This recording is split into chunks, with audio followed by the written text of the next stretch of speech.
Hello, I'm John Bachman. The president is on the other side of the planet right now, speaking to world leader and business leaders about China. The United States welcomes the rise of a prosperous, peaceful, and stable China. I want to repeat that. Well, at the Asia-Pacific Economic Cooperation Summit in Beijing, the president also announced the U.S. and China will start granting longer visas to each other's citizens. Before leaving on this trip, the president spoke with Face the Nation and urged Congress to act on immigration reform despite his promise to take executive action. The minute they pass a bill that addresses the problems with immigration reform, I will sign it, and it supersedes whatever actions I take, and I'm encouraging them to do so.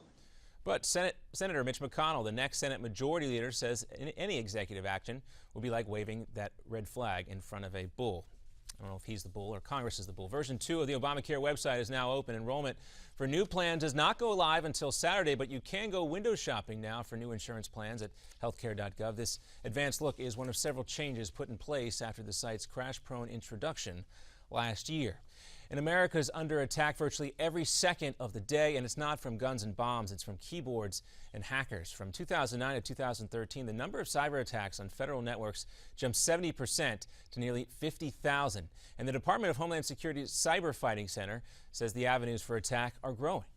Whether it's games or automobiles or access to information or learning, all that creates more things that are connected, and that has grown faster than previous risk calculations in security investments were growing. And listen to this. Government employees are at least partly to blame for more than half of the attacks after they click on malicious links or leave cell phones unattended. And as the fighting between ISIS and Kurdish defenders over the Syrian city of Kobani continues, there are reports that the leader of ISIS may have been hurt. Iraqi officials say Abu Bakr al-Baghdadi was wounded in an airstrike in the Anbar province. No confirmation from the Pentagon yet, but this comes as the president says the U.S. is entering into a new phase of this campaign against the terror group.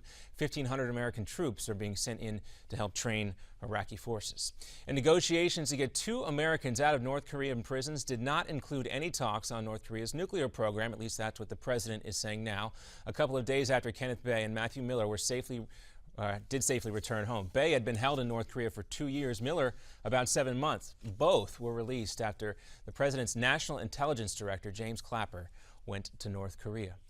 And touchdown in Kazakhstan of a Soyuz capsule returning 3 crew members of the International Space Station back to Earth. The American, the Russian, and the German astronauts all spent about 5 months in orbit. Good to see them back on Earth safely. Another update for you in 30 minutes. I'm John Bachman. Now back to America's Forum.